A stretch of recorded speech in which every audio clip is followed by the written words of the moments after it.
बानी पीटीआई के दाएं आंख की बिनाई सिर्फ 15% बाकी रह गई है। अचानक जब ये खबर शुरू हुई कि खान साहब की आंख में बीनाई सिर्फ 15% रह गई है और 3 महीने से वो कंप्लेन कर रहे थे, 3 महीने से वो मुसलसल कंप्लेन कर रहे थे कि मेरी आंख में रोशनी कम होती जा रही है और इन्होंने कोई स्टेप नहीं लिए। This is a criminal neglect. और ये 72 आवर्स के टाइम की जो बात हो रही है, ये भाई अगर आपके घर में किसी का या आपका अपना खुद का आंख में इतनी शदीद प्रॉब्लम हो तो आप 72 घंटे इंतज़ार करेंगे?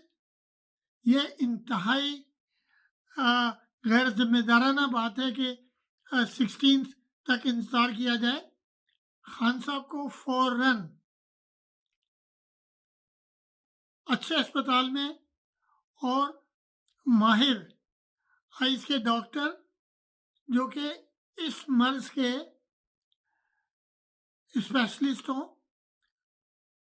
उनसे उनकी तहवील में दे देना चाहिए फ़ौरन, नंबर 1। और उनको उनके मुकदमा सारे क्योंकि झूठे हैं तो उनको रिहा भी करना चाहिए।